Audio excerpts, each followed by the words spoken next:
their minds drawn to these parts of a woman's body. Here are the 10 magnets to men's eyes. Number 1, dresses or skirts with lengthy slits.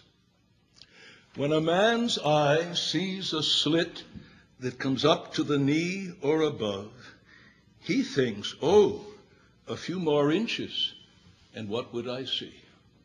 That's the way a man's mind works. If your fathers have not told you this, daughters, it's true.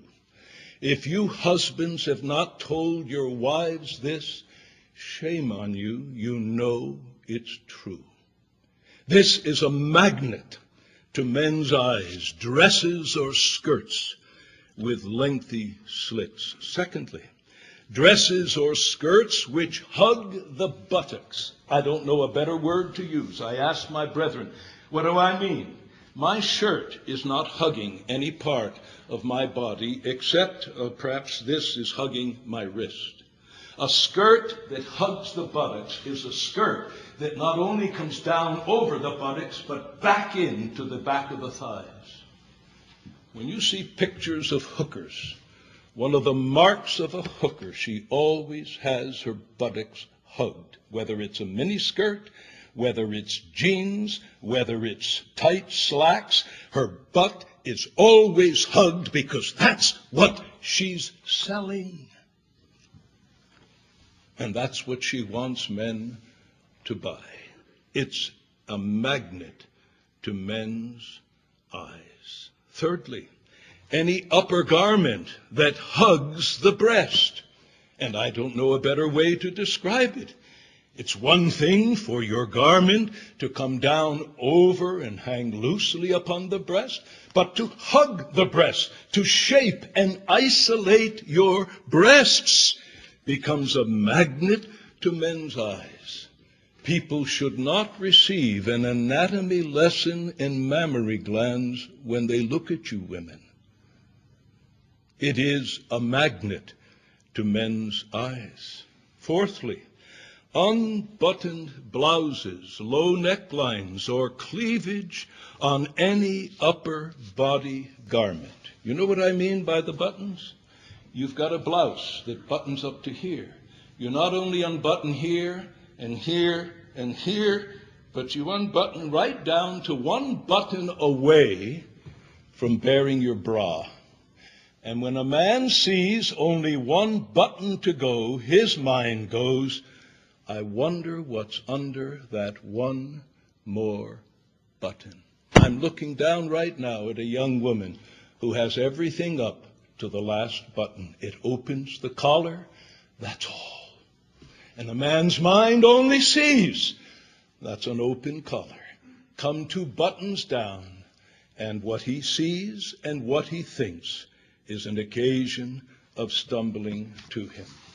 John Piper, ministering to thousands out in Minneapolis, he is burdened about this issue, and he's posted an article on the internet, Is Modesty an Issue in the Church Today? Listen to Mr. Piper. Necklines are an issue these days. Everywhere I turn, at the airport, at the church, the necklines are plunging. Some fashion designers in the world are communicating to women today that the thing to do is to have your neckline split, extend too low. Unbuttoned blouses, low necklines on the shirts that may be under your jacket, cleavage of any kind on any upper body garment. And also women, remember, in the church setting, you are found at times bending over, picking up a child. Bend over and look at yourself in the mirror before you leave the home. What may seem to cover you well standing, bending over does not cover you sufficiently to be dressed modestly.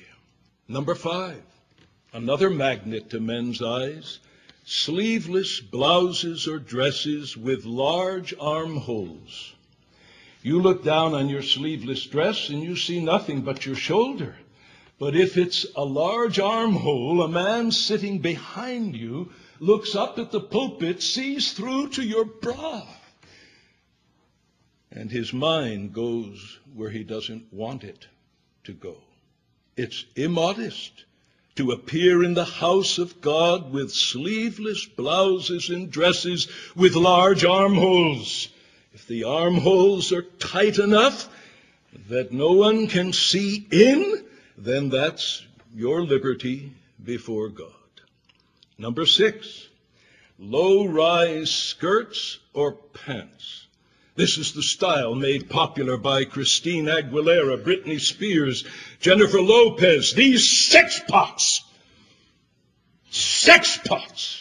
flaunting their bodies in their gyrations with their so-called music. They've made this style popular with the skirts that barely hang on the hip bones, and with the jeans that barely come up and cover the crack of the buttocks. I've been in situations with Christian women where I've had to look at the crack of their buttocks because of the low-rise jeans, skirts, or pants.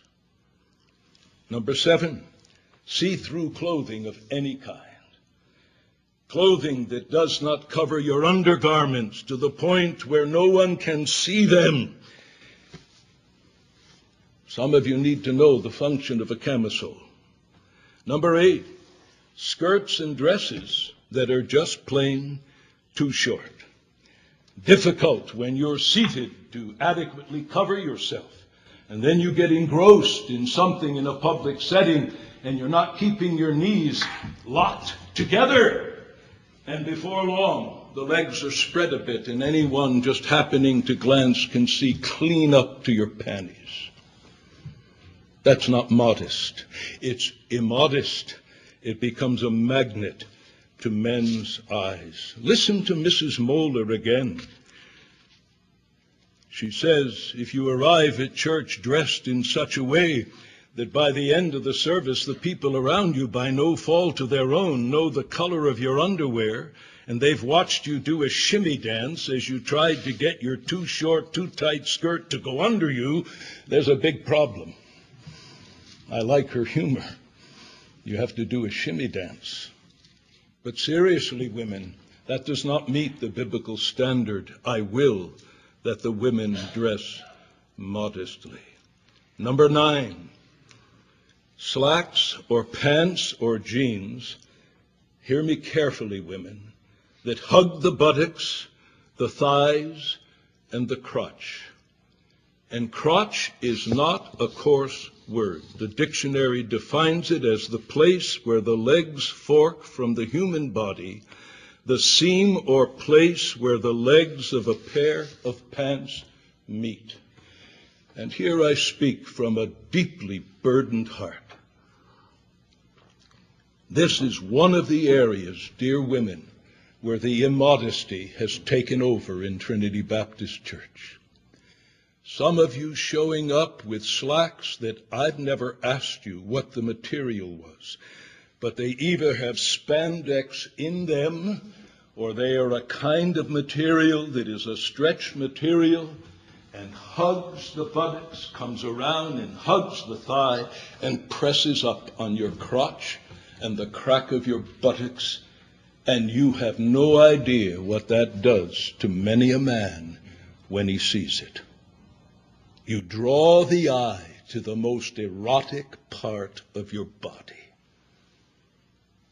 That whole area becomes a magnet for men's eyes. And the apostle says, I will that the women dress modestly.